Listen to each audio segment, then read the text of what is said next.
Yeah, the penultimate track action with the women's 100 to finish things off a little later on. But this should be an absolute cracker.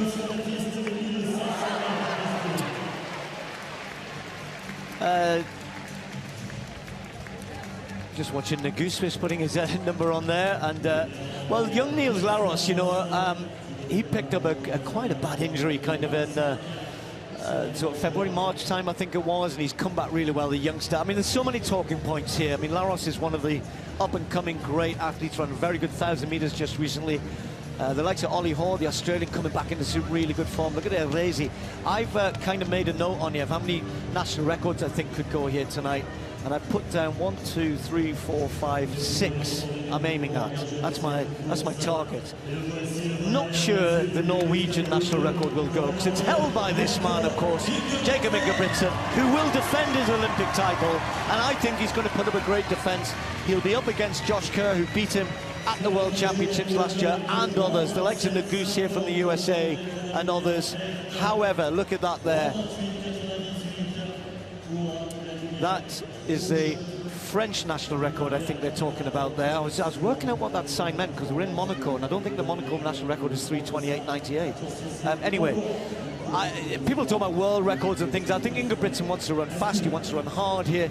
He was so pleased with his performance in the mile against Josh Kerr, where he got beat in Eugene, and that really set him up. After all of the injury problems he's had, the training he's missed, I think he thought, my confidence is back, I'm running well. Yes, I got beat. Followed up with a very eye-catching performance at the European Championships, winning the double there, looked great. And we're going to find out here in Monaco where Ingebrigtsen is at, and I think it will be a show that he'll want to make sure goes well. He's got some of his main contenders who will be against him at the Olympics in this field.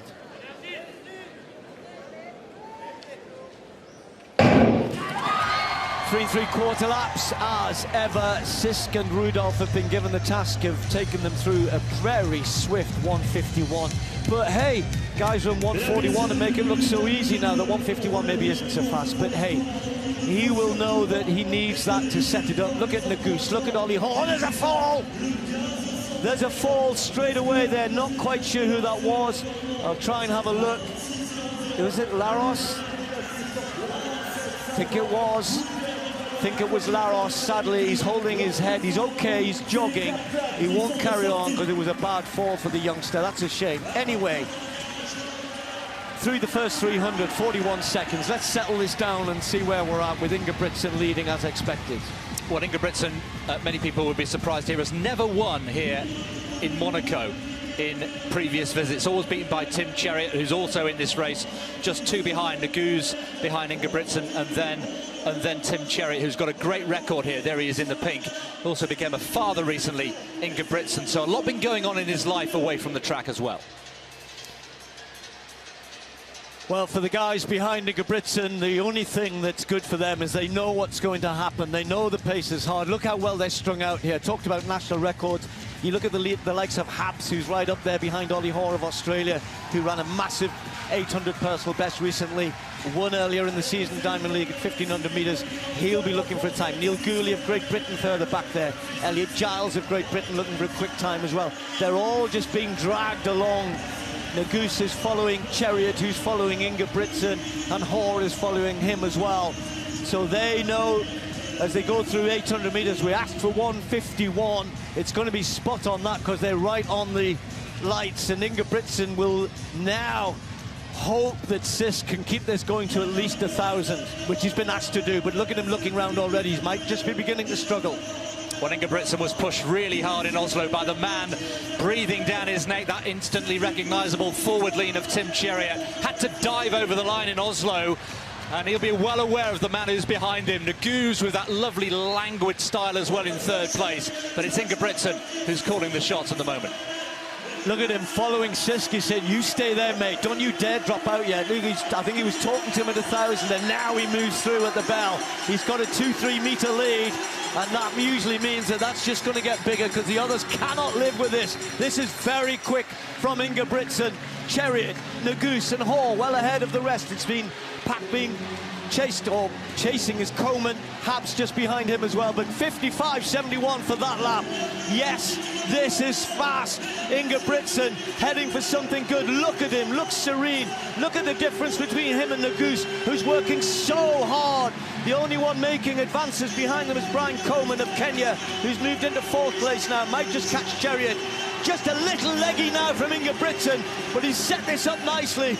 How can he finish this? The crowd are on their feet here. He can see the blue lights. They're just moving away from him a little bit, but he is moving away from the rest of this field. They are miles behind him.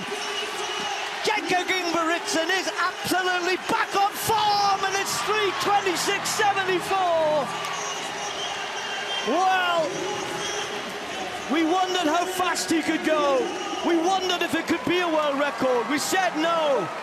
However, he's come so close. I said there'd be national records, but there might not be a Norwegian one. I was so wrong. A new Norwegian, European, and of course a new personal best for Ingebrigtsen. And if you weren't sure if he was going to be able to defend his 1500-meter title, think again. There's the pose. Kiss them. He's the daddy. That was brilliant, wasn't it?